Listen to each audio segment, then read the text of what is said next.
Good morning to most, good afternoon to others, and good evening to the viewing audience across the pond. I am your host, Jason Miles, here for another episode of This is Revolution Podcast. I'm sure you're thinking, that's not the regular place you do the show. It is not. Our guest today had to reschedule, but because of that, we will be unlocking another champagne room like we did last weekend. This one was another 3 hour marathon romp on the Chuckle Bus with my good friend and voice of reason on the show, M. Toussaint. We talked about an array of topics, mainly the passing of D'Angelo and why white people don't care or don't know. We also talked about Tubi movies, Ouija boards, and Huey Newton, and a few more things that are rather interesting. So, thank you guys for taking the time to watch the show. Don't forget to hit like and subscribe on your way out. And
Oh.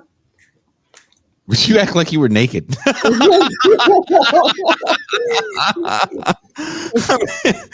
can't believe you did it. Like, You caught me at a weird moment. You could be totally naked in a happy baby pose and no one's going to know. Don't I know it? She sounds far away from the microphone. That's what she's doing. She's butthole sunning. You could be doing all of that. No one's going to know. I was in the middle of trying to figure out how to put the finishing touches on the Bajlan's boo basket. Mm. Yeah, I'm sending them a Halloween thing. But you're not sending me Reese's Pieces, is what you're telling me. Man, I don't want like the border to take all your Reese's Pieces. That's not why, because you are an N-word. Was Reese's Pieces what you said you couldn't get in Mexico? I cannot get Reese's Pieces in Mexico. No. I thought it was Pringles. Oh, no. Pringles galore. They're just not as salty here, which is, I guess, good. So I stopped eating chips. So unless they're, look, I eat the because they make tortilla chips here. Like they make them at the grocery store and they're pretty cheap. So, or I'll make them myself. But other than that, that's all I eat chip wise. I stopped being a chip connoisseur. Oh. I can't even. I even get weird about buying chips if I'm driving up north and I go to a truck stop and I'll see the array of chips that I can only get in the States. Because there's one chip that you would think they would have here. It's the jalapeno cheddar Cheeto. Is the perfect amount of spicy. It is the right amount of flavor. It is the just brilliant crunch to that. Okay. Just the bag size is like, it's not the big bag. It's not the little one where you get 4. It's like that mid-size bag where you get like 116. Right? Do you count them while you eat them? Oh, dude, because I'm like 1. Crunch. Oh, oh, divine glory. You're doing a No, Drea, they commercial. are not hot Cheetos. They are the opposite of hot Cheetos. They are jalapeno cheddar Cheetos. Hot Cheetos are a whole different thing. If you eat hot Cheetos, you probably have digestive problems. Oh. So Tony goes, wait, MTA. Ken, I love hot Cheetos. See, there you go. Ken is a toxic man. Yes, he is. Toxic Toxic trait. man. Hey, Ken ain't loyal. He's future.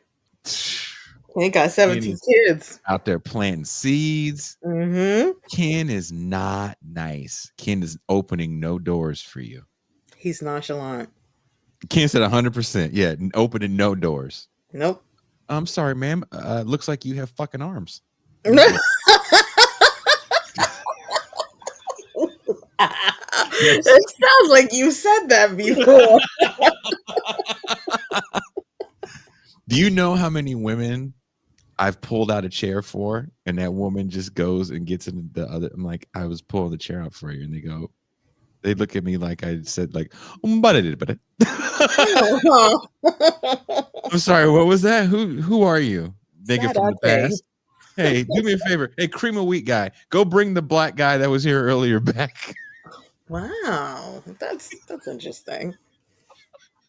Maybe they were like, "Oh, he's pulling it out for himself." Yeah, they always. I'm like, no.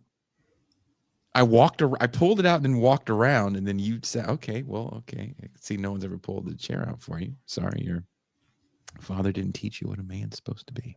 Oh, so then you decided to treat her worse. Well, I was like, bitch, I ain't opening shit now. Shit, you figured it out. Standard is in hell. Yeah, there you go. I'm not paying for half. You're going to pay for it all, woman. Mhm. Do you see what Dre said? Madrid Ken looks back, and the lady is a paraplegic. She's paraplegic with a stroller. Ken gives no fucks. Ken is like, look, man, I'm Ken. I eat hot Cheetos. I'm not going to call you. I Mhm. might text you, what's up, but it's going to be at 3 in the morning. And when you respond, I know what's up. Okay. It's WYD because he just can't be bothered. What are you doing? Mm-hmm. And it better be me. Oh, If it isn't me, then I can't see. And then he walks out like George Jefferson. Ken is a selfish top. The selfish top. No reach arounds. No reach No around. reach around. Can I be slapping hands? No. Ken's going to sleep. Touch me. Don't you touch me.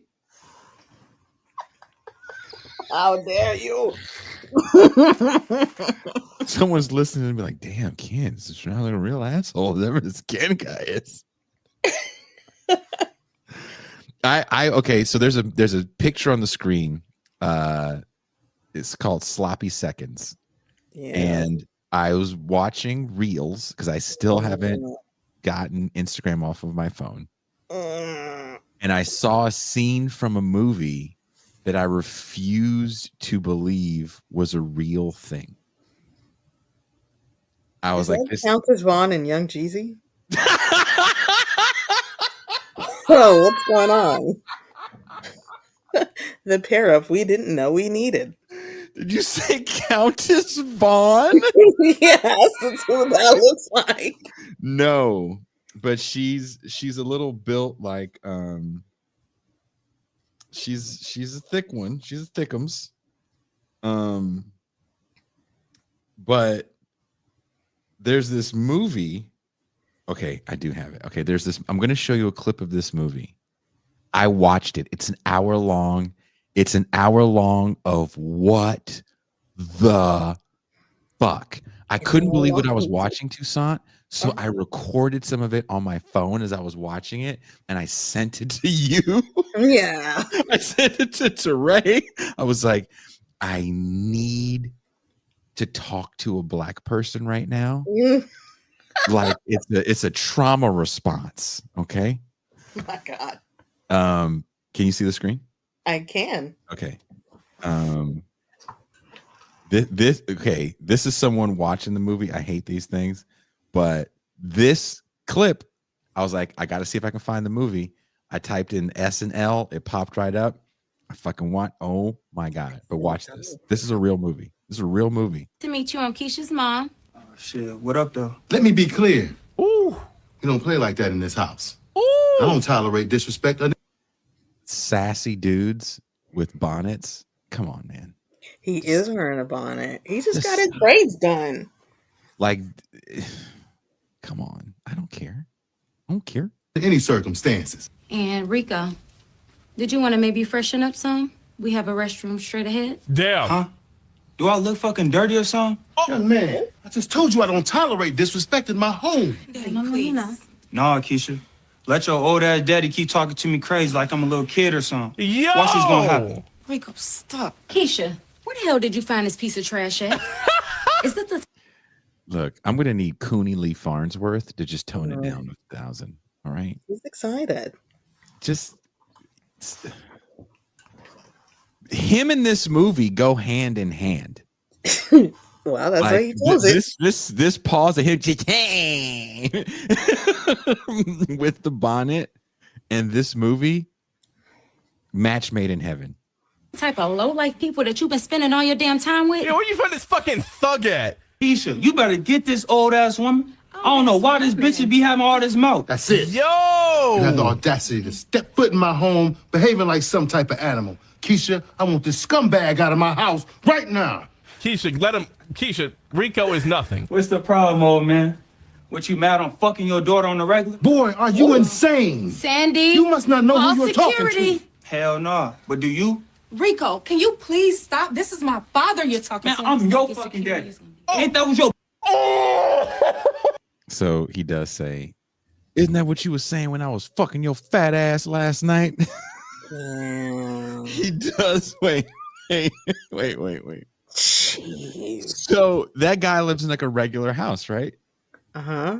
Why you hear the mom go, "Call security"? And I was like, what does she mean? So I thought maybe they lived in a gated community or something. No, allegedly he just has security guards in his house, his regular house, Okay. his regular house.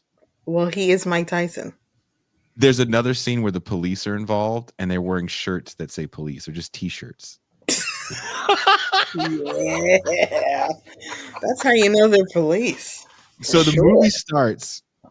movie starts with that girl, Keisha, Thickums McGee.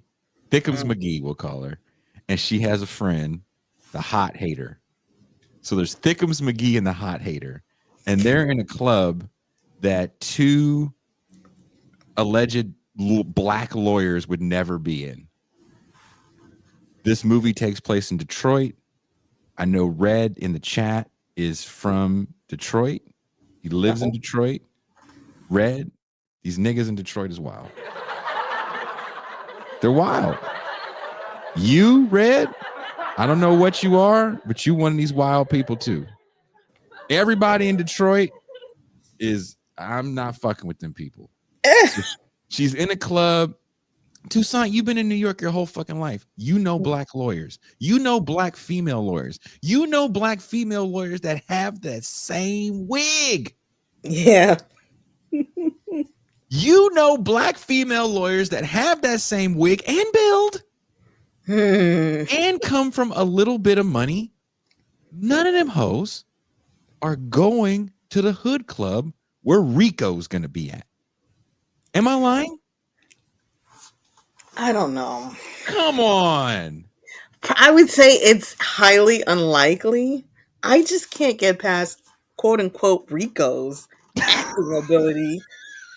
Good Lord. Rico played a piece of shit so well, he actually turned into a hot steaming turd at a certain point in the movie.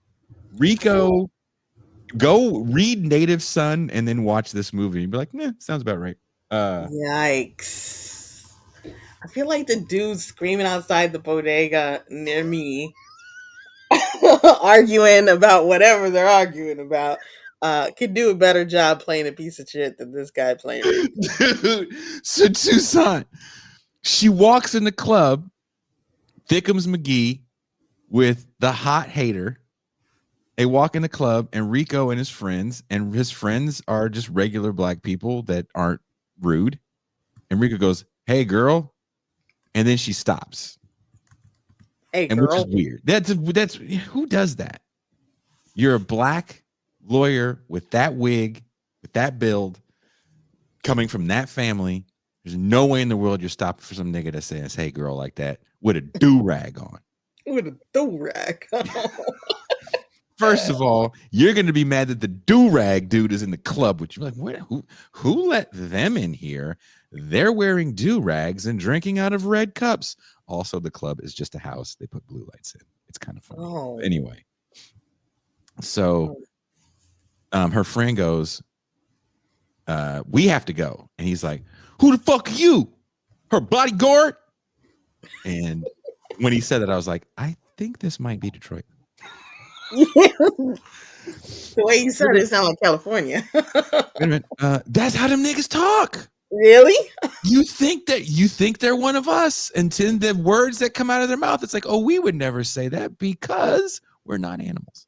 Oh. These niggas are savage. Oh my God. They're savages. Tubi has turned Detroit into the new Black Hollywood, and they have made it nothing but a ghetto. Detroit. So I can never go to the Midwest. Hella Rico's waiting for me at the airport, like the lambdas. Do-do-do-do. Gonna be people from the Midwest and the Hebrew Israelites waiting for you. just You won't have Waz to save you. the heterogeneous group of Negroes that will be waiting for me is going to be pretty awesome to see. A snapshot before the murder. You were like, oh wow, what a diverse group. They sure are beating the shit out of that one well-dressed black man. My God. Wait. So the black guy keeps talking to her and yelling at her friend very rudely. Oh.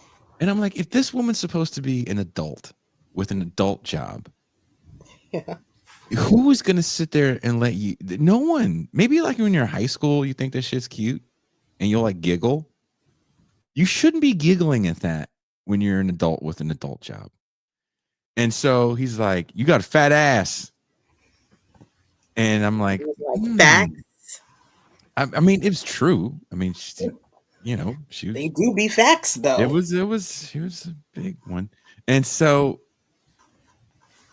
the guy gets her phone, and her friend is like, she's not going to talk to you. And he's yelling at the friend. He's calling the friend every name you could think of calling somebody. They walk away and they sit down. And the friend says, "Can I see your phone?" And she takes her phone and she erases the dude's number. And she goes, "If he calls you, block him because he's a trash ass dude and he's a bum. And there's no reason why you should talk to this dude. You kind of got your head on straight. And if you talk to this dude, he's just going to derail you." And then the song, "Thank you for being a friend." You wish. No, it's a nigga movie from Detroit. So it's like one of those beats come on that sounds like every rap song from the last 5 years. And it's like,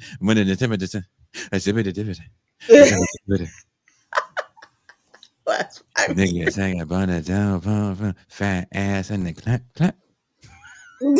I think that's 10 years. That's the Migos. It all to me is just that's all I hear, right? I just hear like mediocre rap music.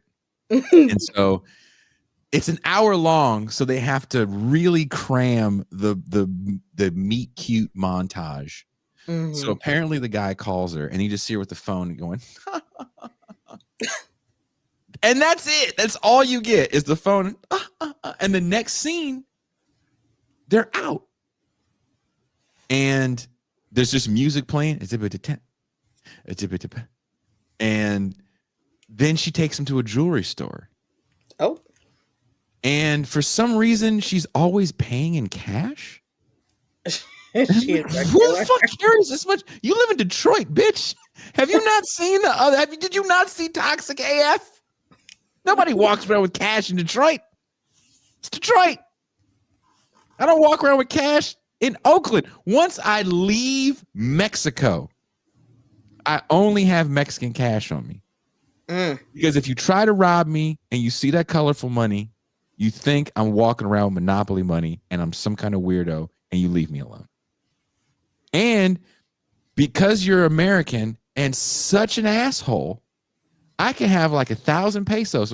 What is that, like $2? It's actually 64, you piece of shit. And then, Wait. Before you get all post-liberal. People in California don't know what Mexican money looks like. fuck no. Really? Why do you think people in California give a shit about anything else in the world? You don't get like Mexican money in your money stream?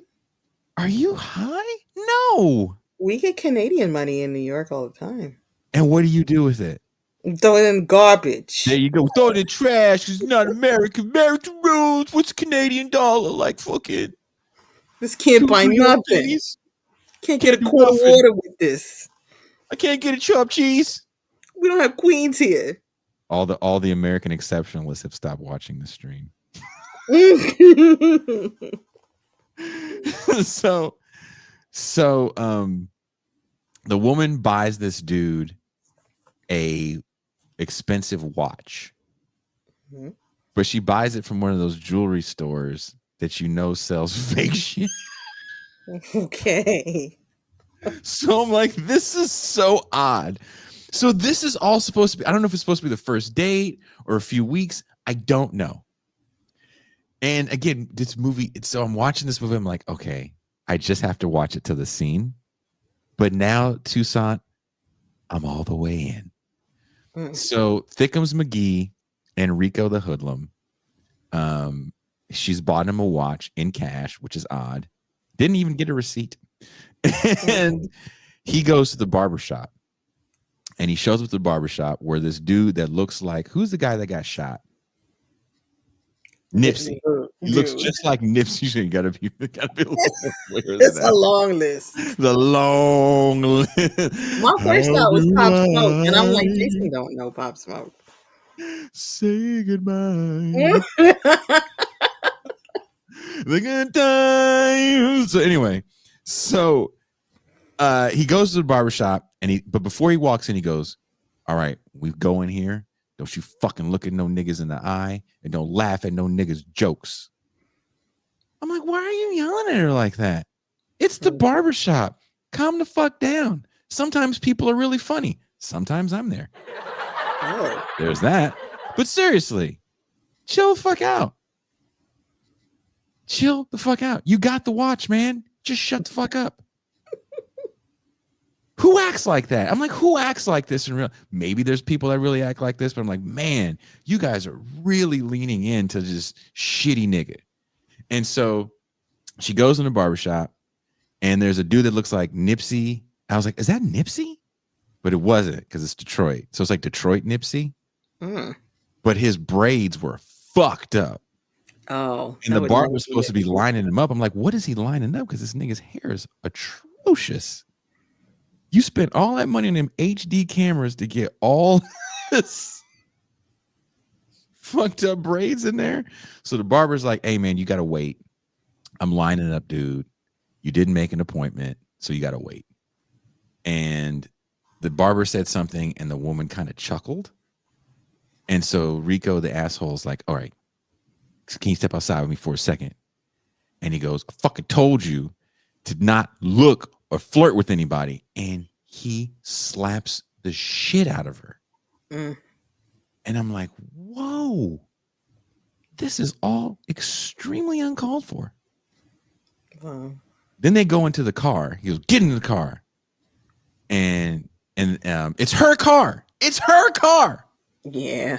Right? And she goes, you just hit me. And he goes, I only hit you because I love you. I'm like, did you just meet her a second? Like, I'm so confused on how long you guys have been together for these professions of love. When he gets the number, he does say something that's, again, in Toussaint, I will preface this story by saying, I should have said this earlier. This is based on a book. Mm. The book had to be way worse. So Yeah. anyway, when he gets her number initially, he goes, oh man, this is the kind of girl I'm looking for. She comes from money and she's got low self-esteem. This is going to be perfect. I'm like, man. He said that? He said with his mouth. You're just supposed to think it. You're so uncouth. You know what his friend said? You know what his friend said? What? That's horrible. That's not cool. His friends told him, hey, that's not cool. Wow. Like his friends didn't say, right side right home. They were like, nah, that's not cool. That's not how real people talk. You sound like a murderer. Oh. Like that's horrible. Because that is horrible.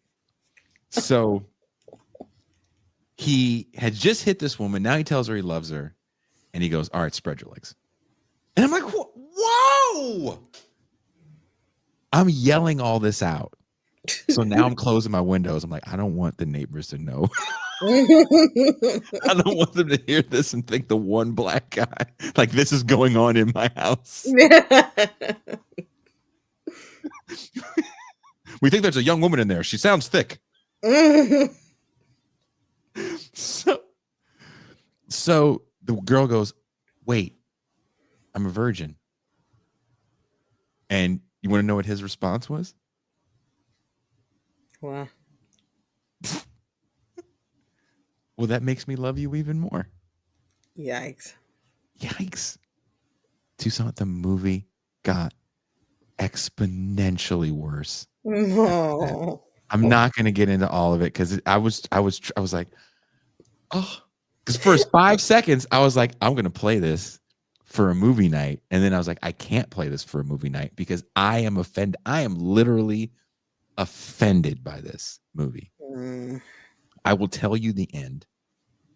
Oh, good. You can spoil it. What if we want to watch it? Then fucking watch it. Watch it with Bonnet Boy over there. Watch it, and you guys can eat fried chicken and watermelon and do all the Cooney. This, as a person that watches a lot of this bullshit, this was the one movie I was like, this is a bridge too far. Lee Daniels would have walked out and said, I've had enough. It made Precious look like an after-school special. Yikes. So eventually, the dude does have sex with her in the car. As you do. And she does not move like a virgin. Oh. But they didn't show anything because it was a nippleless movie. So I lost again. Always losing. But he gets done.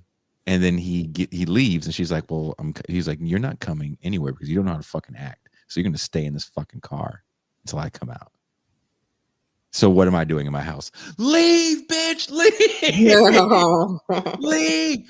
So she stays in a relationship with this guy, and then eventually you see the scene that Bonnet Boy is commenting on, where she meets the family. Of course, the family hates the guy. They get the guy arrested. And the guy says, you caused me to get arrested, and you and your stupid family. I'm like, no, you did it all on your own. And she isn't the brightest, but you did this all on your own. So I do have to tell you this part about the movie. So her friend that she works with, the hater hottie, is like, hey, you haven't been showing up to work. And she's like, it doesn't matter. I'm the top lawyer in the firm. And they love me. She goes, I don't know, because you're in trouble.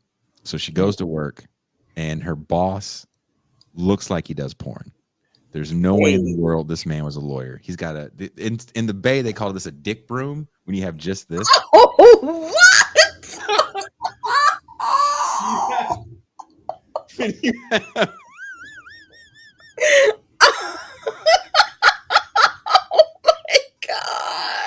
So if you have just this, like some people call it a soul patch, but if you have just that, it's called a dick broom.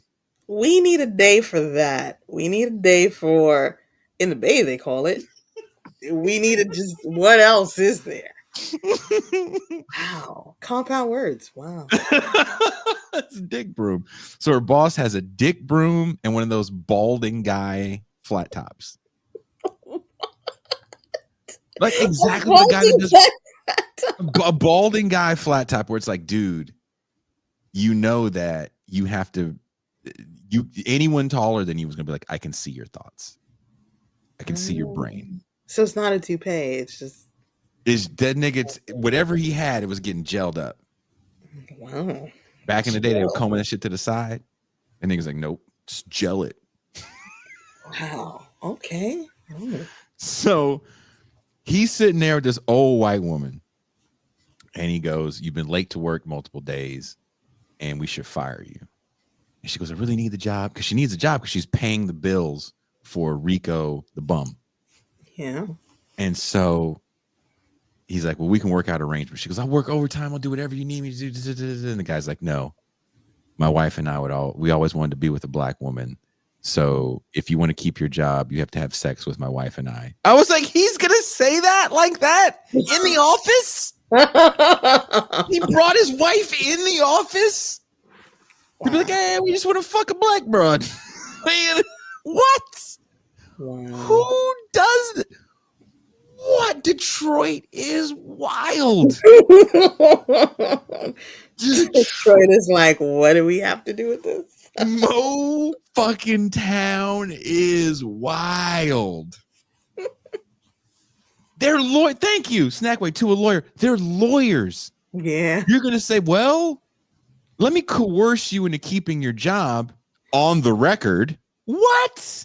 They're lawyers, not human resource people. No What one in needs the to know. Weinstein is going on here? No one Is needs this the Essence Penthouse forum? Says Hot Cheeto Ken. So I'm like, so she's got to fuck the boss and his wife to keep her job. And she's not telling Rico the piece of shit. And Rico the piece of shit is only buying weed for some reason and he can't afford his weed. I'm like, why is he buying weed from a dealer? Just go to a fucking dispensary and get it. It's Detroit. I think they have dispensaries. I'm sure it's fine. You don't need to go to your Connect. Too close. But anyway, Rico's buddy, the barber, multifaceted man, is like, hey, you owe me some money. And he's like, well, I'm gonna get it from the broad. And he goes to the girl. She's like, I don't have any money. Sorry, you used all my money for stupid watches and gambling. Also, he's a gambler. He likes to go gambling. Of course. Of course. He's like, hey, bitch, let's use your money. He a drag king. So I'm like, he's like shooting craps at a casino. What? Yeah, dude. That's his job. That's intense. That's his job. I'm going to use this bitch's money to shoot craps at the casino. And she just hands him over large amounts. She's like, but I love him. I'm like, why? No, really, why? He's her first. He's also been the first guy to be an unbelievable piece of shit. Yeah, it happens. But she's not 15. She's supposed to be an adult woman with a professional wig that comes from money that always pays in cash. Walking around with like $4,000 at all times. Seed Red says there are 2 dispensaries less than a mile from me. Thank you. Anyway, so the dude goes to the chick and says, because you know this is coming at this point, because the movie starts off with what all hood movies start off with. And what's that? Narration. Oh, okay. I bet you're wondering how I got here. No. But they don't say that. It goes, I can't believe I'm here. I had everything. All these movies, you had everything. You dumbass. So anyway, so Rico goes, hey, you love me, right? And you're like, oh, come on, dude. You're gonna make your girl for weed money? You're gonna make your girl bang these dudes for weed money? So he goes up to his friend. He's like, hey, man, I don't have the money and my girl doesn't, but what if my girl and he's like, you know, you owe kind of a lot of money. And you also owe this, like, because you owe money. Now I owe my weed connect. So I have to ask him if it's okay. Cause I can't just take pussy as payment because this guy, I owe him money. So he goes to the guy that he owes money to. He goes, hey man, this dude says that he's going to let me fuck his mildly attractive girlfriend for the money that he owes me. And the connector's like, oh, what does she look like? He's like, well, the thick chick. He's like, oh, the thick chick? Oh, totally. Can we both do it? He's like, I'll ask. He's like, hey, if you want to get clear to your debts, man, the connect guy's got to get some too. And the guy's like, whatever, dude. Sure. No problem. And so the chick does, but I just remember you have a tab. Okay. That's convenient. I'm like, are you fucking serious? So after it happens, and again, they don't show anything, but they like show movements. Oh, So you just see her head on one dude. Anyway, that's going on. And the boyfriend is sitting there the whole time, and he's supposed to be angry. I'm like, what are you angry about? You set this whole thing up, you fucking weirdo. And so he goes, how was it? Went to the dudes, and the dudes are like, oh man, that was great. That girl's really good at what she did. And he goes, since it was so good, you guys think about sliding me some extra money? Jesus. So he gets his extra money and he goes, let's go to the casino. And his friend, or let's go to a party or something. His friend's like, okay. And so the girl is freshening up. And the connect guy walks over to her and he's like, why do you let this guy treat you so horribly? He's kind of a piece of shit. And she's like, yeah, he is. And he's like, here's my number. If it ever gets bad again, call me. You're really hot. I really like you. And then the boyfriend walks back in and does this unspeakable thing to this woman that I'm not even going to say because it's so ridiculous. It's unspeakable. And you think, is this the come to Jesus moment for this woman where they have the Tyler Perry moment where she goes to church? She meets a light-skinned gardener with washboard abs. Like, I really needed that palate cleanser. And the movie goes, no. Wow. No, we're just gonna go. We're gonna take a turn so hard that none of this will make sense by the end of the movie. So her father, you find out, is he hates the boyfriend. And he has this hot receptionist. Just all this stuff gets shoehorned right in the movie out of nowhere. And the hot receptionist wants to fuck her dad. And the dad's like, no, I'm not going to fuck you because my wife is waiting for me. And she goes, okay. And she does some weird shit where he comes home a little early and he catches his wife fucking his daughter's boss. I was like, okay, didn't see that one coming. None of that made sense. None of that made sense. The daughter's boss is pointing a gun at the guy, at the dad, and the dad goes, all right, fuck you and your gun. He goes to his wife. He goes, bitch, you have to get out of the house. So the wife calls her daughter. She goes, honey, I'm so sad. Your dad kicked me out. She's like, what? What's going on? I'm going to come over. So the Thickums McGee runs over to see what's going on with her mom. Oh, by the way, they have a maid too. They have a maid. Of course. And so, who's also attractive. There's just attractive black women everywhere. And so, the maid is also really concerned about this girl. So maybe you can see where I'm going with this. So the girl comes in the room. She's like, what's going on? Where's mom? And she sees her dad, and she sees her dad's receptionist in the bed. And she sees another person, but that person covered up their head. And she's like, Mom, come out from under the covers. And the dad is yelling at her. And the receptionist is yelling at her. Everyone's yelling at her. So she's yelling back. So there's the yelling fight. And so finally, who she thinks is her mom, the woman pulls off the covers, and it's her friend. It's the hater. It's the hot hater chick. So her dad kicked her mom out to fuck his receptionist and her best friend. And you're like, where did any of this come from? Yeah. And I'm screaming, and I have the phone in my hand. I'm like, I have to call Toussaint. I have to call Toussaint. I don't call you because I'm gonna watch this to the end. So eventually she's yelling and crying, and I can't believe it. And the father tells the two women to leave. And then the father does something, and again, you're like, how can this get worse? Mm-hmm. The father goes, well, since they're gone, why don't you do like you used to do when you were a kid? Remember Daddy's little secret? You're like, whoa! Wow. What the fuck did this come from? Wow. You're like, what in the precious? Yikes. So then the daughter gets ready to drop down and do the thing for some reason. And then the maid comes in with a gun. Hey. And you're like, oh, what is about to happen now? So now Toussaint, I'm like this.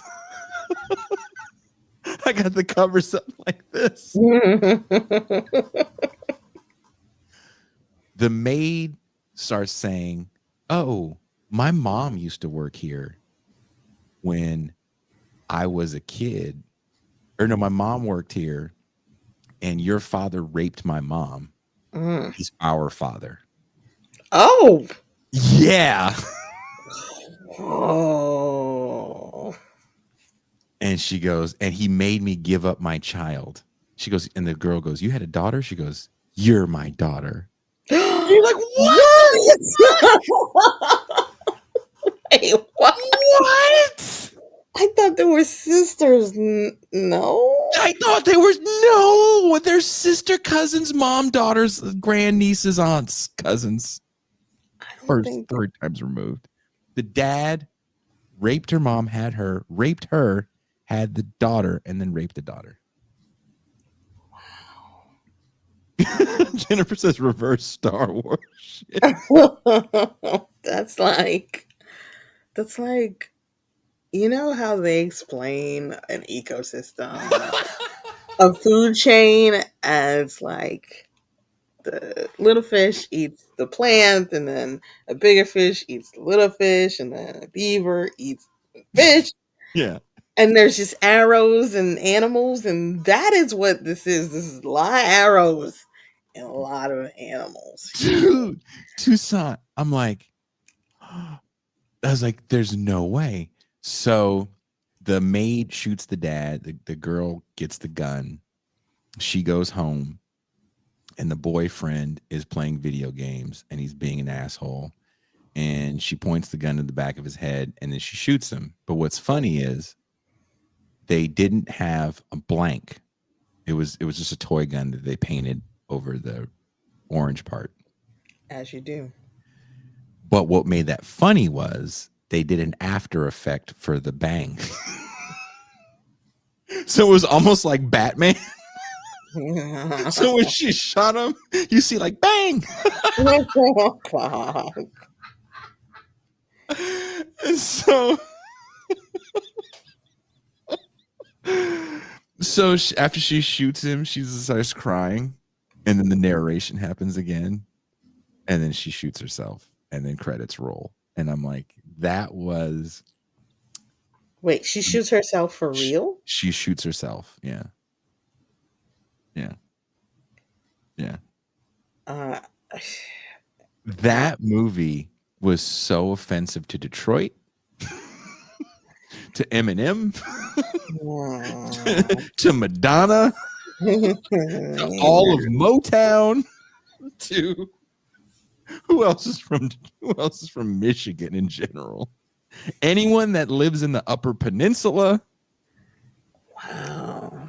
That movie was so offensive that I could see D.W. Griffith watching that in heaven, and a tear of joy rolled down his cheek, and he's like, I couldn't have done it better myself. Wow. There is no psyop. There is no master plan. Cats just make this shit because they want to make this shit. It was offensive. I was like, oh, Oh, oh. all this because she wanted some strange. Jeez. There's no way in, like, all of it was crazy. None of it made sense. None of it made sense. And it was written in that way that you're supposed to be like, I can't believe, like, no, that's not how that works. No.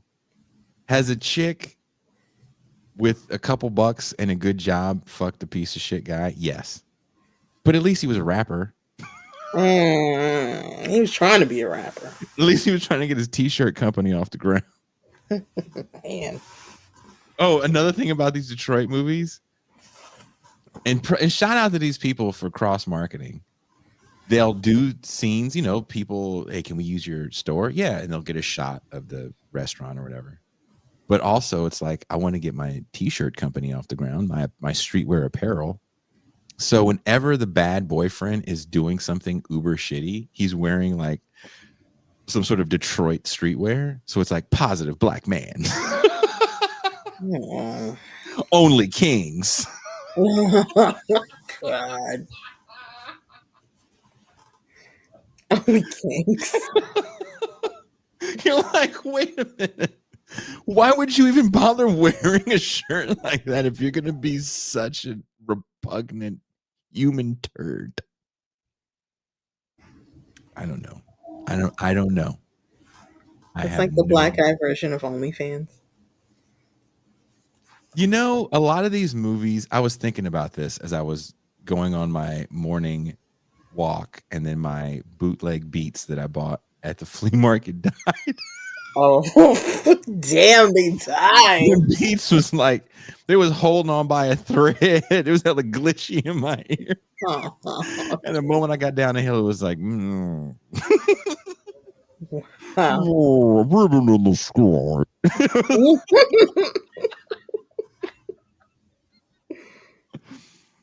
The rest of that's not Detroit streetwear. Educate to elevate. Shut up, bitch. It's like, what? But I was thinking about you saying that. So that's weird that I was like, these movies are 40-year-old and up divorced male fan fiction. I want to be an older man. They actually cast older dudes who, for some reason, is still attractive to much younger women, and I have to be getting all the tail. And Black James Bond isn't going to have a real job. He's just going to do niggified nigga shit. So he'll be a club promoter. He'll be a dude that plays craps professionally, apparently. It's never going to be like Johnny the Barber wants to meet a nice woman. Like, fuck that movie. That's interesting. And I suspected I was going to shoehorn this into a conversation at some point soon because it's been on my mind. So I've had this article that I've been wanting to read ever since I was listening to this podcast and I heard about it. And today I finally read it. The title is "Why is Step Incest Porn So Insanely Popular Right Now?"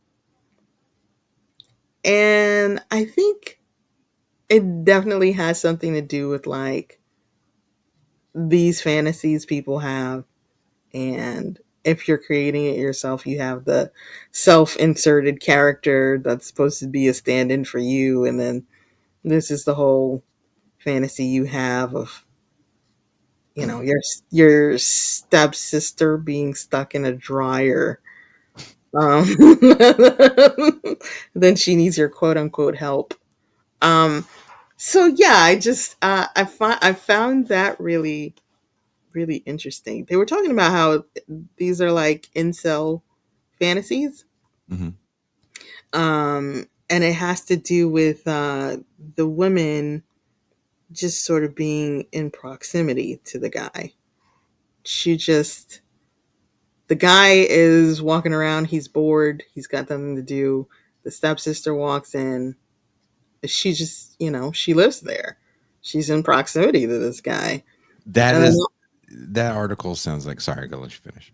okay, all of a sudden, there's a situation where he is so able to negotiate Hmm. changing their relationship. It's an incel fantasy of being able to trick a woman, or just pull off some kind of heist where you know get to be with her. And it's not about I've had feelings for my stepsister this whole time. It's just she was just here. So they kind of that's one of their fantasies. Yeah. Mm.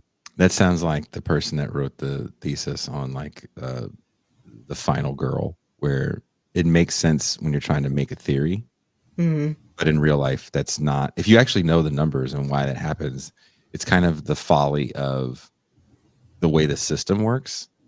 So it's like, well, the numbers say this step parent porn is what people want, but it's like, well, it's not. It's just the only thing you people are producing.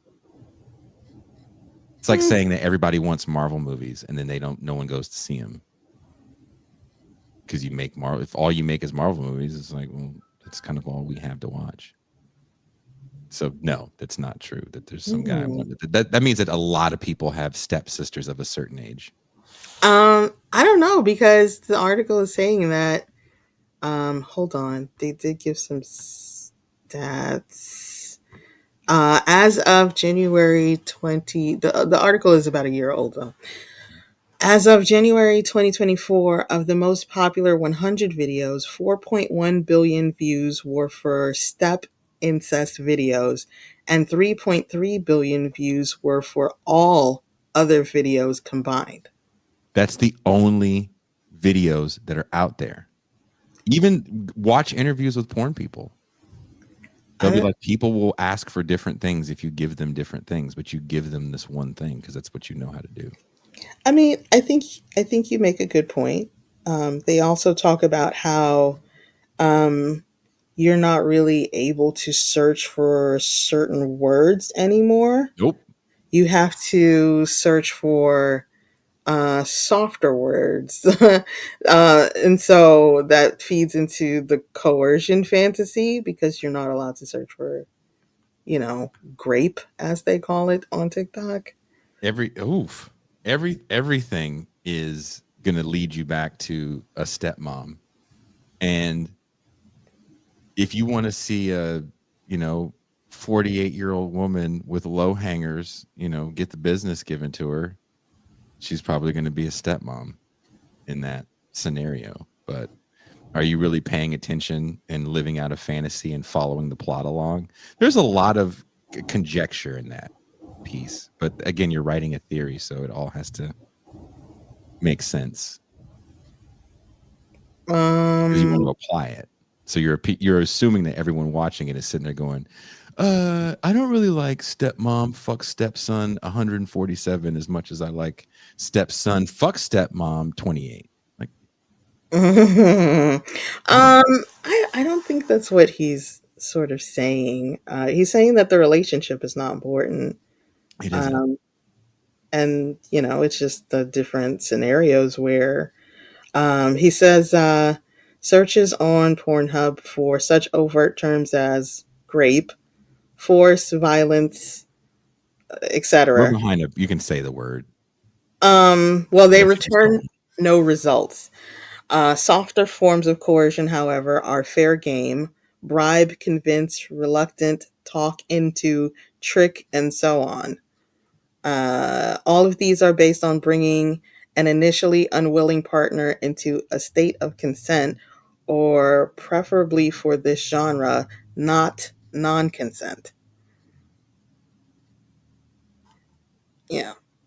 So there's something about these situations where these people seem to enjoy maybe taking a relationship that is pre existing, whatever it is, into a gray zone of negotiation and thrill, is what he says. But I think you really are playing into the fact that people are watching the relationship play out and not scrubbing to the fuck part. I don't think it's about the relationship. I think it's just, None of that matters. It's bloody. just the fuck part. And if you want to see that person get fucked and they're being a stepmom that day on the shoot, then that's the way you're going to see them get fucked. I think, more than one thing could be at play. Mm, Drea says, I'm not saying I'm not a stepmom. What's going on? Wow. I have not been reading the chat, so I don't know what's going on in there. I mean, I think Jennifer is saying a lot here. It's because primarily men are the larger consumers of porn, and especially when wanting to wank, they're lazy. It's like it's everywhere. If you don't want to see that, you have to really search. And it's everything is step something, which is gross, Yeah, it is. right? To me, that's gross. So I think it is for a lot of people. yeah, But it seems apparently there's so much of it, as you said, it is difficult to avoid.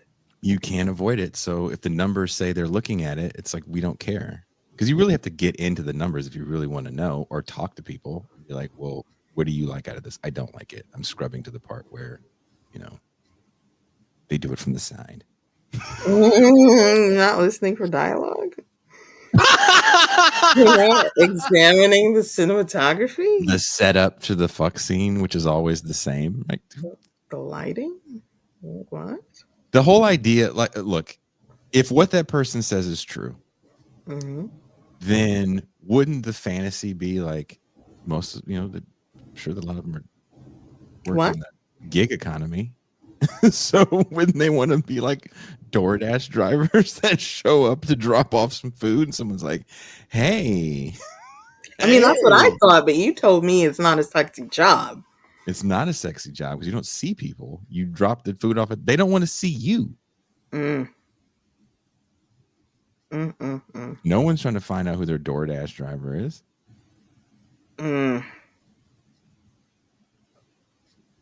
There was one time at the homeless shelter, there was this one dude, very, very frighteningly large man.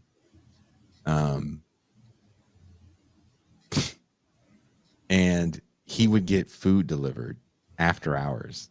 He was like super large. And there was one day, a bunch of us were in the lobby. It was probably like midnight. And this woman that had an evening dress on, like the sparkly evening dress, very attractive woman. She had high heels. And she was like, where's room? Blah, blah, blah. We're like, we'll take it there.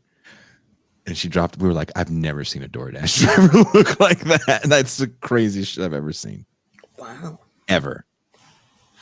Like, this doesn't feel like this feels like something else. There's no way you are wearing that to drop food off for people. But that used to be the whole thing about the plumber coming over to be the Right. lay the pipe. Lay the pipe. I brought the pepperoni. The pizza guy with his dick in the box. I brought the pepperoni. Those are like the old school things. Now it's all about step parents. It's like, I don't know, man. What was the rationale behind everybody wanting to see a guy with his dick in a pizza box fuck people? Provision. Providing for a lonely gal. I saw this I saw this video, or maybe it was a podcast, that somebody was talking about. They were pretending to be Zizek, and they were like, "What does it mean that Benny Hill is chasing the nurse? It's because he needs health care. That's what this means. That's why he's chasing the sexy nurse." Oh, come on. And I kind of love that. I feel like all of this stuff is on the internet and all of these people are watching it and they're not talking about it. And it's like some weird collective unconscious. And I feel like it should be examined. There's this guy on TikTok who watches porn and he does ESPN style play by plays. Wow, tell him to give me and Mac our thing back. Well, he also talks about the actors, and he's like, you see, this is one of Judy's first films of this kind. She's a newbie to this genre. She was initially doing a lot of stud films. Now she's doing hetero. And if you recall, this is really when her career took a turn, and she got the spotlight, and she deserved it. And it's like, wait, what? That guy is every woman's nightmare. That guy, hold on, my fair lady. That guy, where did I put it? What are you going to show me now? Well, I gotta show you this thing. I saw this video and I could not stop laughing. Damn, the list of videos. But aren't you glad I'm sending them to myself? Yes. Honestly. Wait. Can you see? I can't see it.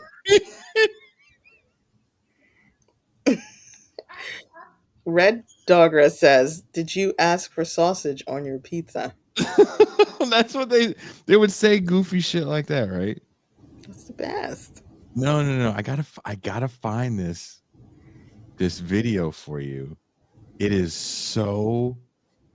Remember the guy?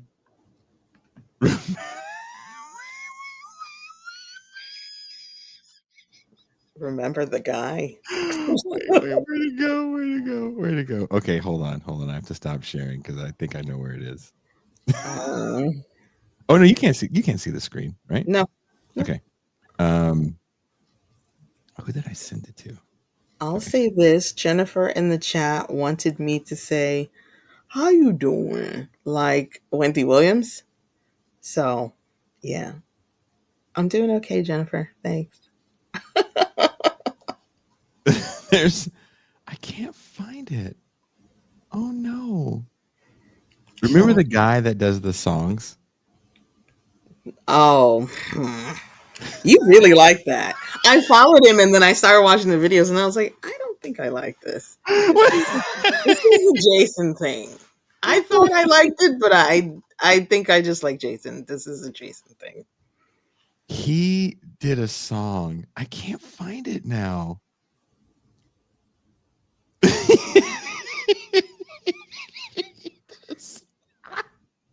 I think they pulled the song. Oh, that happens. No, I wanted to dude, it's his best one yet. It is yeah, I think they pulled the song, dude. Basically the conversation is the guy is messaging the woman. He's like, you look like you're having an up dog day. Oh God. Yeah, and she's like, what? He's like, yeah, you're looking a little up dog in the face or some shit like that, right? Mm-hmm. And she goes, what the fuck are you talking about? But she won't say what's up dog. Good. So he goes, are you having an up dog kind of day? And he goes, you look like you're having a little bit of up dog. And she responded, well, you look like the kind of guy that puts peanut butter on his balls and lets his dog lick him. Wow. And he replied, I'm finding you. Stupid. I tried to get somebody to say that, and they refused to say it. Do you know who that person was? Me? Yes. Yes, it was you. You refused to say it. Wait. Tucson. I wish they wouldn't have took it down. It was by far his greatest video achievement. Have you seen Big Boy? Like Big Boy's Neighborhood, the radio show? He does that to people all the time, which is kind of funny when he gets people with those old man jokes. The one with Ice Spice was actually really good. What did he say to her? Do you wanna see it, or do you want me to say it? Say it, yeah. He was like, since you've been in the industry, you seem like you've had a lot of matter, daddy. So you said something like that. And she was like, sounding all concerned. She's like, what's the matter, daddy? It was so perfect the way she said it. This is the most perfect thing. Tucson, I need you to explain to me what's going on here. As someone said, what in the diddy? Oh no. Oh.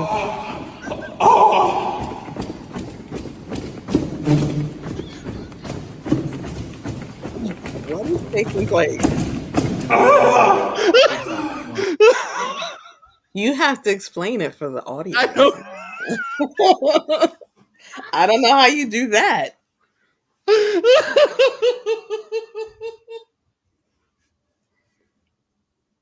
The audio listeners are like, they were just talking about porn. What is this video Jason is showing?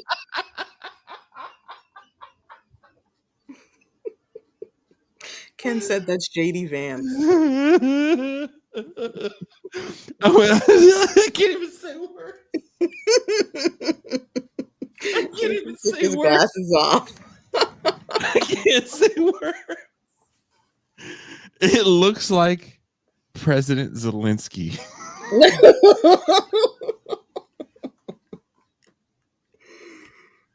And I don't know what he's doing to this man to make the man act in that fashion, but it's not cool.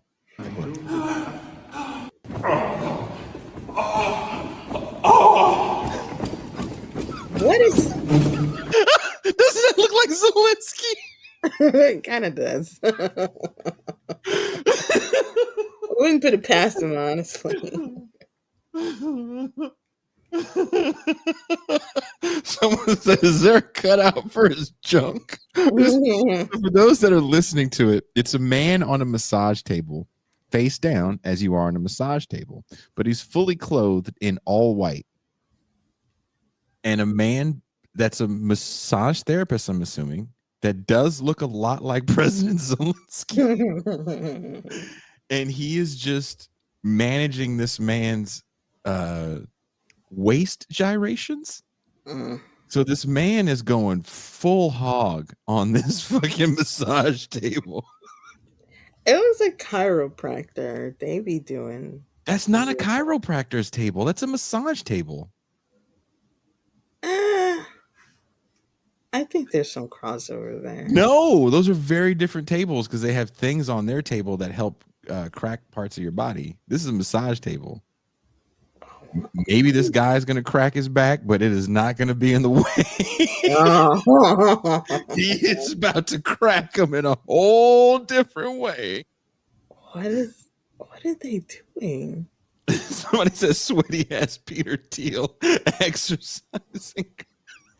Oh God.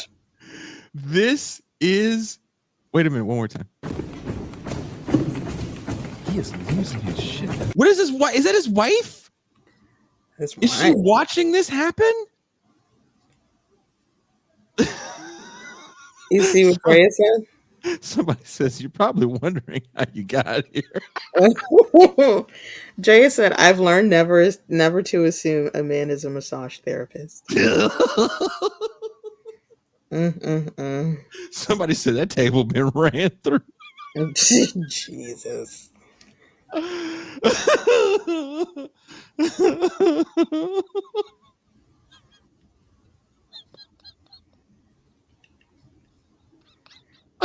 Somebody said how my algorithm took me here at 9 a.m. has got me.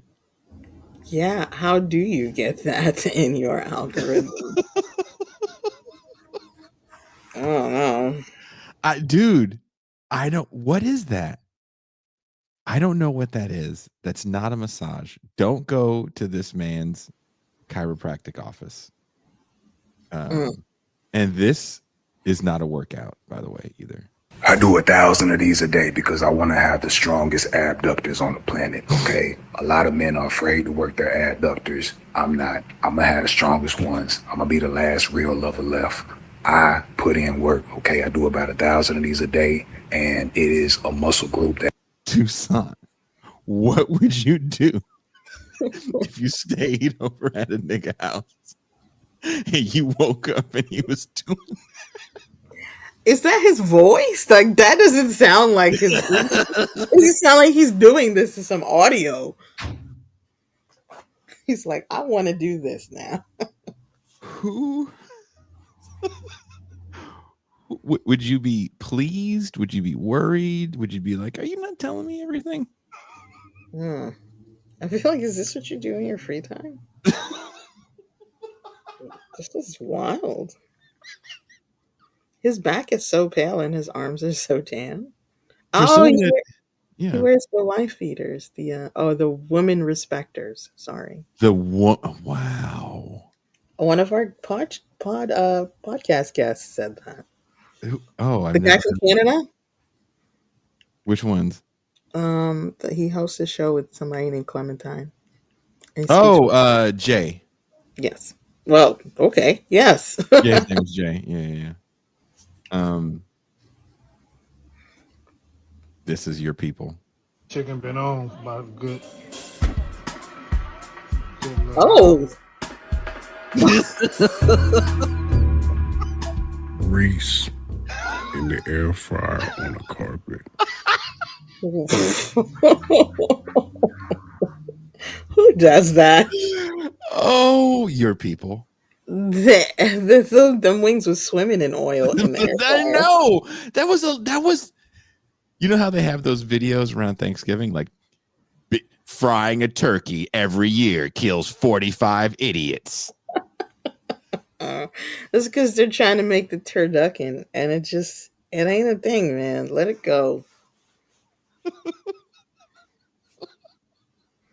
Mm-mm-mm. Is this man a recipient of some of MT's free raw chicken? I was watching an expose of Let the music yeah, play. no, it was one of the Gordon Ramsay shows. Okay. He's like, it's raw. It's the one where he goes to the restaurant. So he goes to this one restaurant with black people own it, and they told him that they had an exterminator recently. So he comes out the back room holding a mouse by its tail. And she's like, where'd you get that from? He was like, it was by the door. It's like, what was that show even about? He had a little chef hat on. Red had a little chef hat on.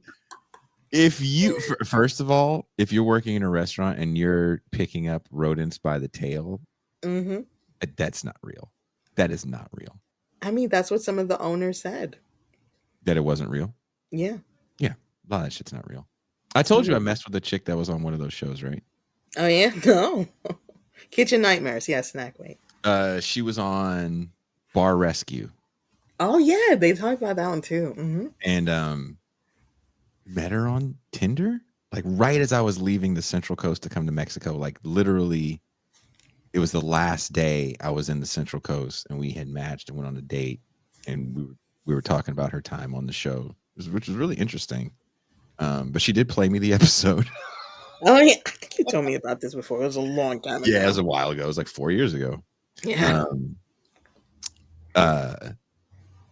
Yeah, when she was telling me about how everything is kind of set up, and the drinks, they don't just come up with those drinks. Those are sponsored beverages, and you know, I've also met people that Bar Rescue came to rescue that were happy. There was a venue that we had played in Milwaukee, and Bar Rescue was coming there, and the dude was super stoked about it because he thought it was going to bring him more business, and he didn't realize that they like hire actors Mm. to come show up. They do like a what's that site called? Craigslist call for people to show up. So it's this for those that don't know, what you see on television looks so different when you're on set. Hmm. It's usually real cheap and put together with tape. Mm. And not a lot of stuff is solid because things have to be taken apart quick and fast. So what looks good on TV and what stuff looks like in real life is different. And what you build for TV and what you build for real life are so different. So if they come to your establishment and they've added something to it, it's probably going to fall apart in a few weeks because it's Mhm. not made for wear and tear. It's made to kind of pop on camera. So that's another problem people have, that they have to spend more money in redoing the remodel. Yeah, there's not a high success rate for a lot of these places. To me, it's like if I find out you was doing all that scuzzy stuff and Chef Gordon Ramsay came out your kitchen with a rat in his hand, um, even if he redoes the place, I'm not gonna eat There's there. no way you're never gonna go back, right? Never. No, when you hear those rumors like, "Oh, there was a roach in my food at the blah blah blah," it's like, okay, I'm not going there. It's Mm, fucking gross.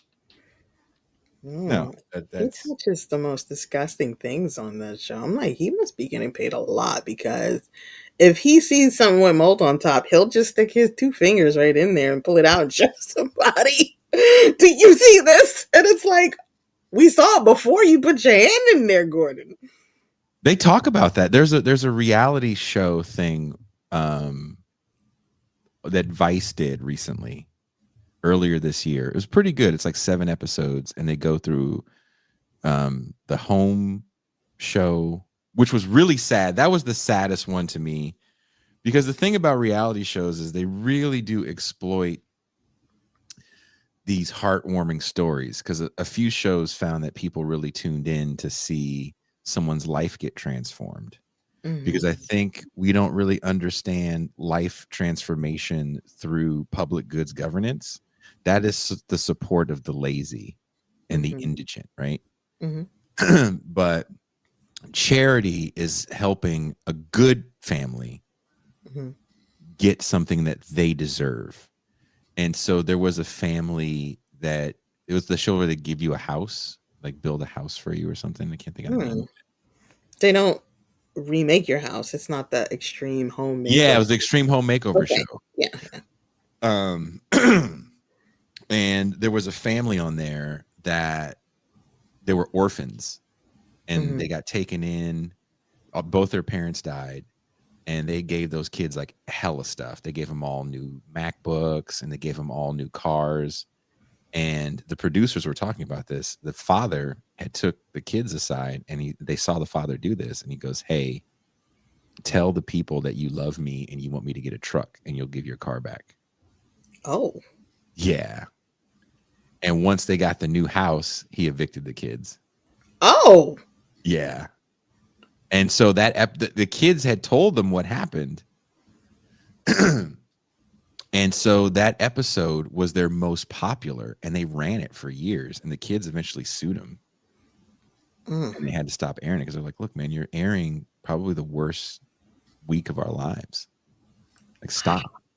Another family got some stupid amount of square footage added to their house. It was like 2 or 3,000 square feet extra added to their house, and it ended up doubling their mortgage Mm-hmm. because their electricity bills were so high to Mm-hmm. heat the house. So they had to kind of not use a part of their home, A and they ended up wing. losing their whole home because they Yeah. added so much square footage. And there's a long list of people that have lost their home to that show in particular.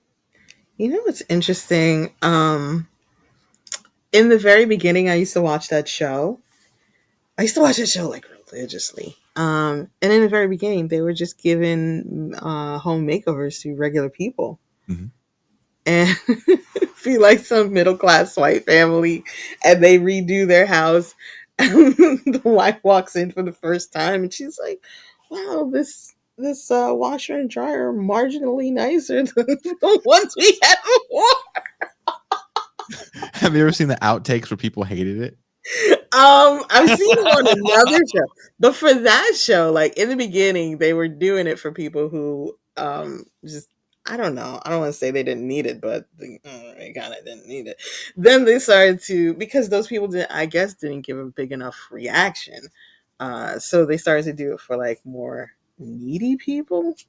Mhm. So they would do it for like a black family, and one of the kids has got some special needs or something. They put a ramp, for the wheelchair, and, and then they give him a bed. It's a basketball court, and there's a hoop on the headboard. It's like, this is so racist. Why did you Dude, do this? he loves basketball, right? No. No, not No, at all. he doesn't. He likes pickleball. There's literally pictures of Mario Andretti all over his wall. The kid, for some reason, is into Formula One. We don't understand it, but he digs it. Could have made this a racing car bed or something, but I guess he'll die knowing that you are in fact racist. They put graffiti on the wall. Just like the old neighborhood, huh, Arnold? It was like Fresh Prince of Bel Air graffiti, like neon.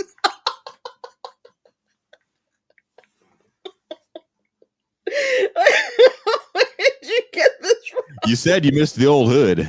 We decided to pee all in the corners of your room. It's like your project elevators. Oh, what's that in your closet? It's a police officer that's going to ask you, what are you doing for no reason in the middle of the night? You feel like you're back home yet? Terrible. Hanjumanji, my name is Gerald. Whatever, Geron. Wait, what's that name that you? Jamont? Yes.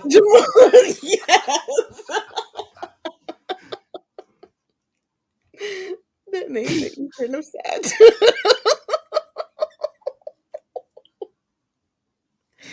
Terrible. But yeah, that is that. Yeah, we should watch that one day. Sure. So D'Angelo passed away, He did. and for 11% of the American population, for 80% of the 11%, they were really upset. I don't want to make fun of D'Angelo. Had some music that a lot of people liked. I remember very vividly that everyone wanted to compare him to Prince. I do not think he was Prince. I do think he was extremely talented. Mm-hmm. And I missed seeing him live. I worked in Outside Lands. What was the album he had? Like, was it called Black Messiah? Like 2014, 2015. Mm-hmm.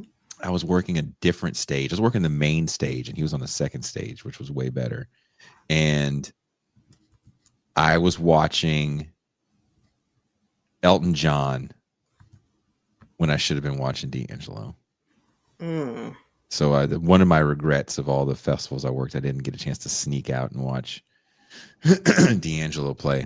But he passed away, sadly. He was silently battling cancer. And also Ace Frehley from Kiss passed away. Oh, really? Yeah, he died today. I never thought anybody from Kiss would die. I don't know why. I don't even like them. It's just like... Well, allegedly, Paul and Gene weren't drug guys. I could buy that. They seem so motivated. Again, when you watch, one of the things I'm going to say in this thing that I'm writing for Revol is hair metal and grunge. There's a lot of congruence. And one of those things is that you're being sold at the beginning of what we're going to call hair metal. There's a lot of authenticity being sold. And if you listen to old Motley Crue interviews, they really do talk about, even Rat to some degree, how real they are, how different they are. And We don't talk about Rat. What'd you say? We don't talk about Rat. Damn. Every time I say we don't talk about Rat, you say we don't talk about Rat enough. We don't talk about Rat enough.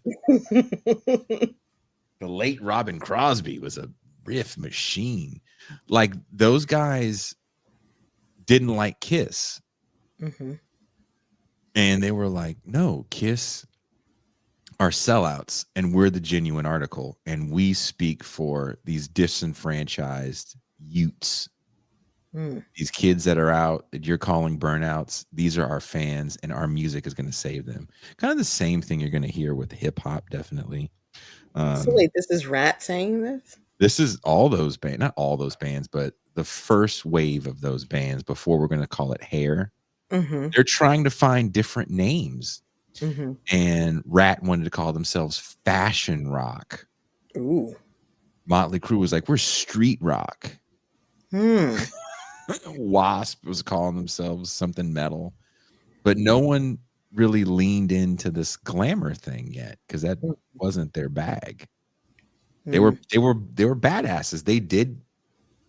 They were fighting all the time and they thought they were outlaws. So why would you call yourself a foofy pretty boy if you think you're an outlaw?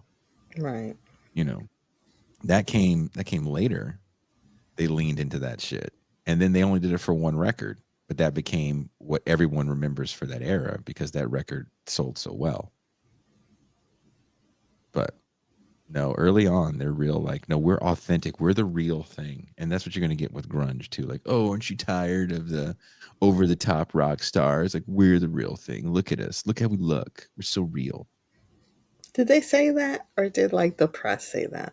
They did. Because they were punks. That's what punks say. I mean, they didn't say those exact words. No, I am paraphrasing. Sure.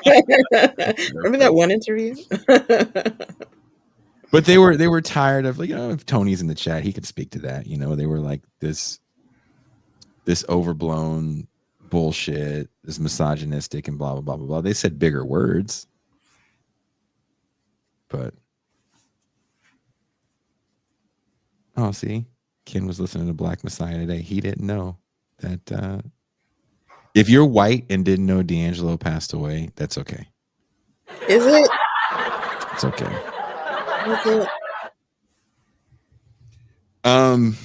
Toussaint sent me this video that I had watched beforehand that made me mad, where this white guy is going off about why white people don't know who D'Angelo is.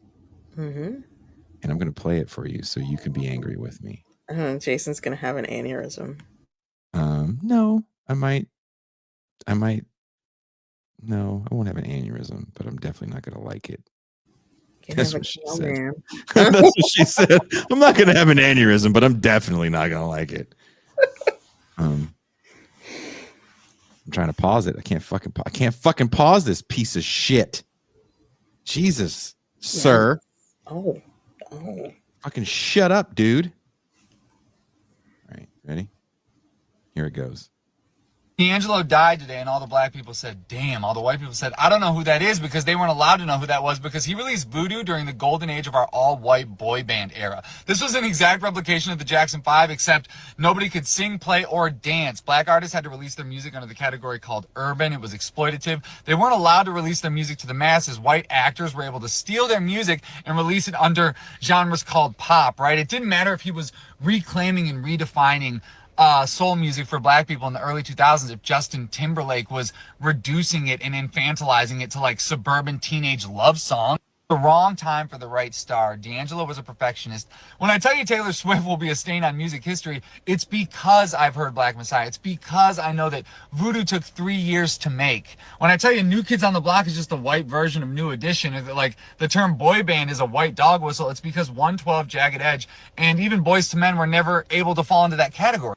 up in a small church in Virginia. I don't think he was ready for the amount of success that was thrown at him, especially in the lane that he was being thrown into. I think anyone that's really good at something isn't going to be good at being famous, but I do think he was the kryptonite to like the Max Martin AI pop takeover scam that was happening at the time. Fortunately, everyone gets more love when they're gone. I'm just hoping his music gets the resurgence that it deserves. It was 20 years ahead of its time. Original music is magic, and it's going to long outlive our Katy Perry's, Taylor Swift, Ariana Grande, Sabrina, whatever the hell that is. Our Justin Bieber, our Elvis Presley, our, oh God, our, you know what I mean? Like, oh, what the hell was that? We look back and we just, either way, I'm late to church rehearsal, and I was playing his music all day. I didn't even get a chance to practice. They're going to be pissed at me. Y'all have a good night. D'Angelo died. If you guys know who this person is and you guys know how to clip videos, definitely send this to him. D'Angelo is very of his time. There's nothing about him that was ahead of his time. He was very of a moment. I will say that the moment that he was of hasn't changed much. What we'll call R&B, soul, whatever category you want to put it in, I think it's stayed in 1993 for the last 32 years. Do you agree, Tucson, or do you think it's changed? I don't know.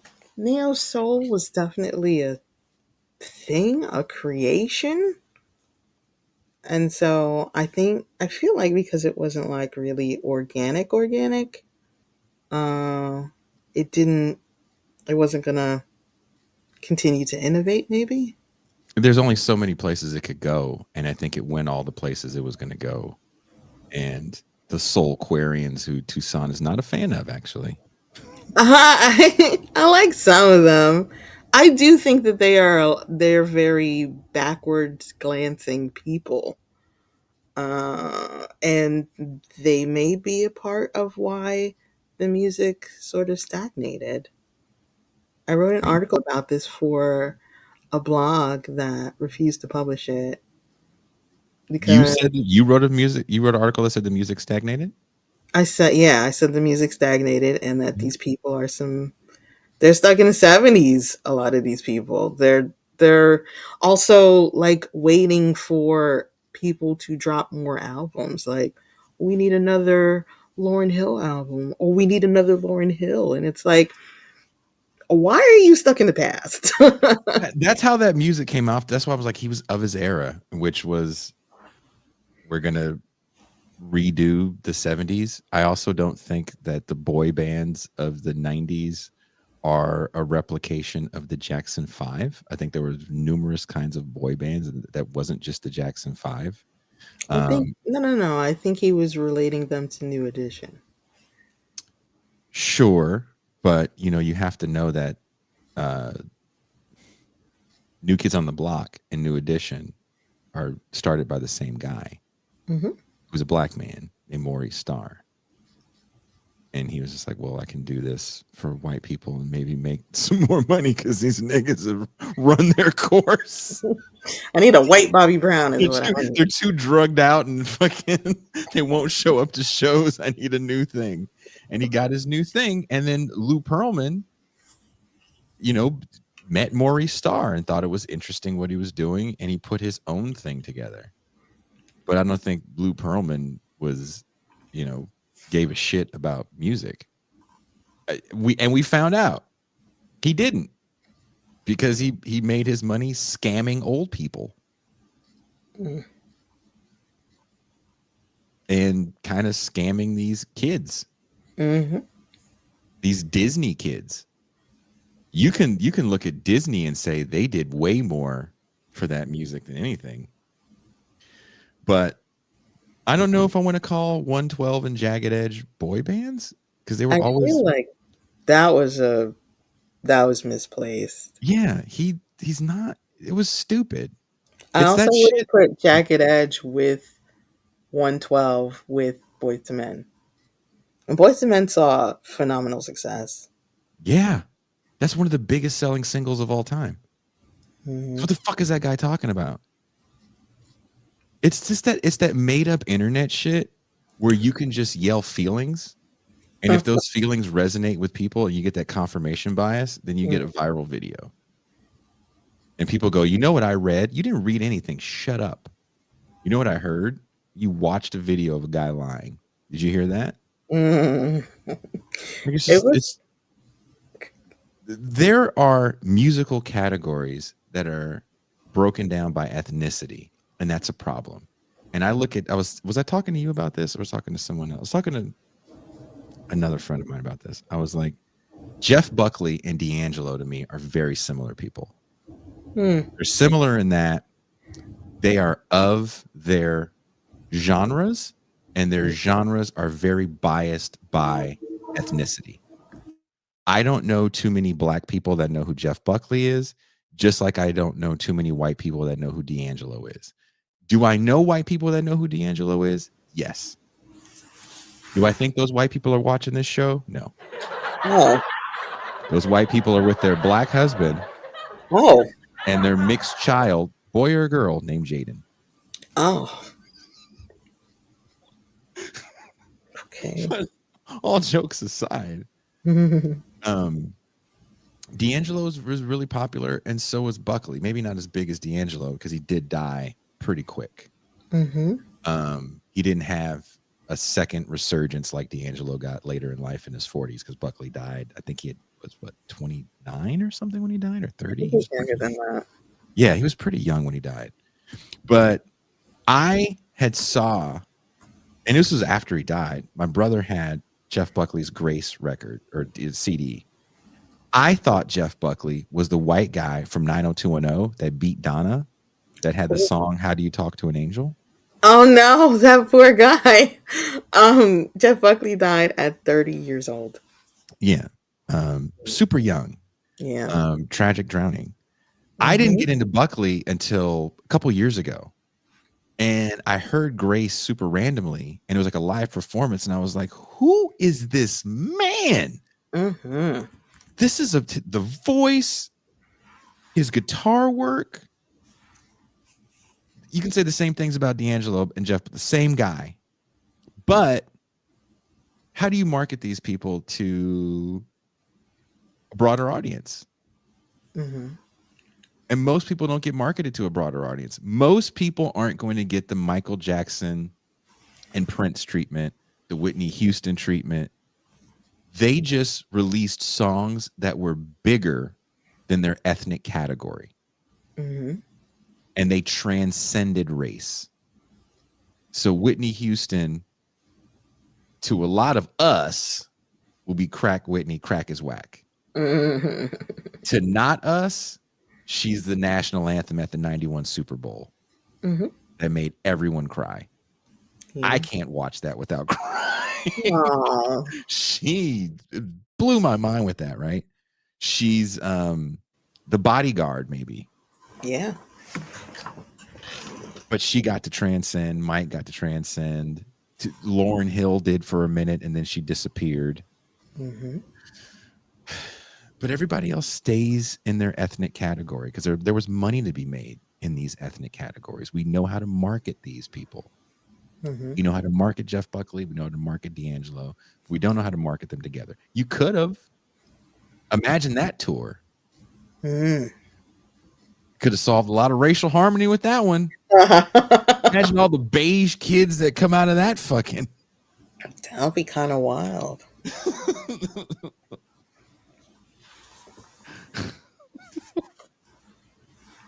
But to say, you didn't know D'Angelo because you were into boy bands, it's also assuming that everybody is like 15 years old. I didn't quite understand that either. He I feel shit like on that's Justin. kind of late. Say again? I don't. Maybe I got the timelines kind of mixed up. He was talking about the 90s, but I was thinking about like 2014, D'Angelo, and that was not boy band time. So maybe he was referring to the 90s then. He's referring to Voodoo in 2000. Mm, And Justin Timberlake's record comes out around that time. And I think he's okay. trying to say that Justin Timberlake like bit Michael Jackson, which he didn't. Those were songs Michael Jackson did not want. Mm. That's why that album sounds like a Michael Jackson album. Don't be so quick to walk away. I hate Justin Timberlake. Come on. I'm not gonna have you naked by the end of this song. Ugh.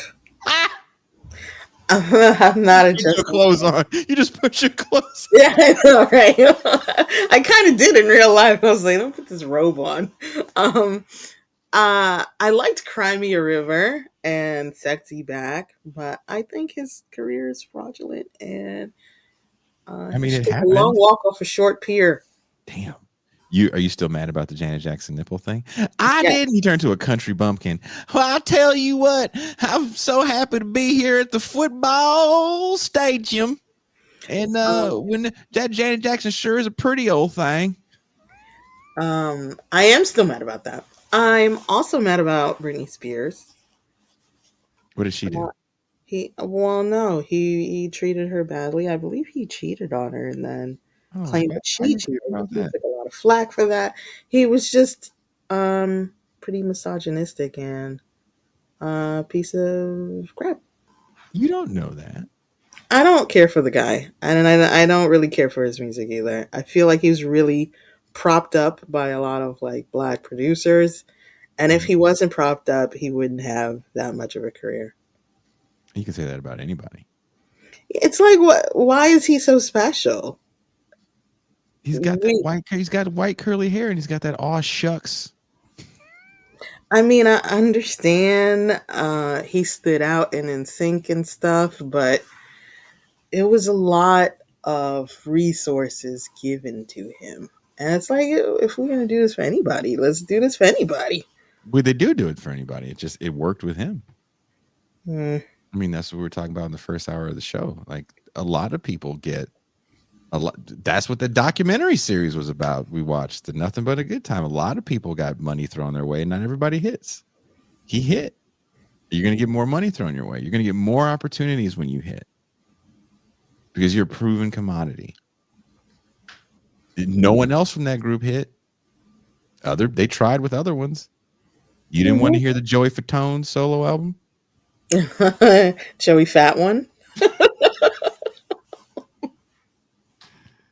Come on. Don't be so quick to walk away. That could have easily have been Robin Thicke. It could have been anybody. It sounds like Michael Jackson because it was supposed to be for Michael Jackson, but Michael Jackson was a grown man at that time, and I don't know if that music would have worked for him. The album that he put out was horrible, I thought. I shouldn't say horrible. It was just mediocre.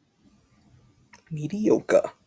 And a mediocre Michael Jackson record is something that I think a lot of us don't know how to deal with because we were all part of the mania that was Thriller.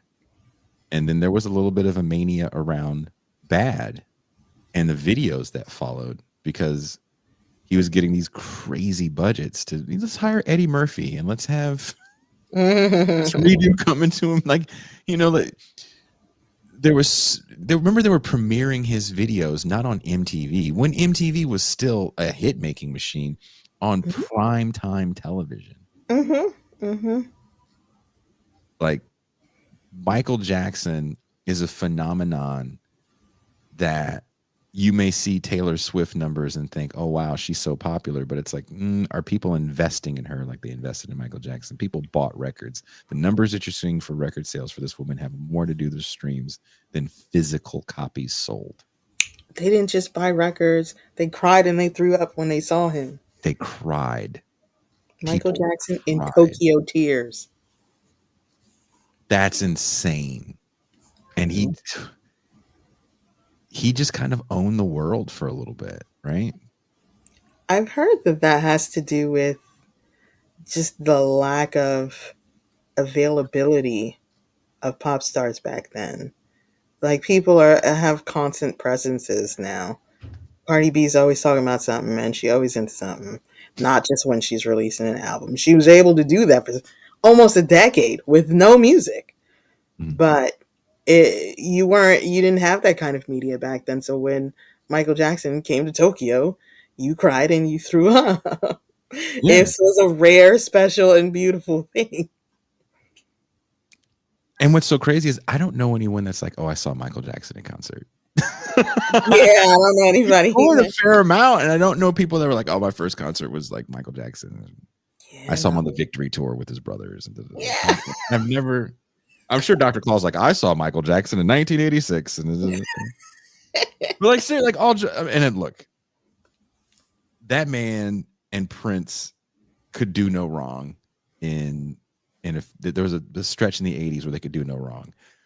To really, I was talking about this with Teray the other day. I was like, when we think of Van Halen, oftentimes people think of Van Halen from like 1984 Van Halen, the album 1984 that comes out in 1984. But people forget that Thriller is recorded in 1982. Van Halen is still a big band, but they're not 1984 MTV every 5 minutes Van Halen Hot for Teacher. They haven't gotten there yet. You know what helps propel them there? Thriller. His solo on Beat It.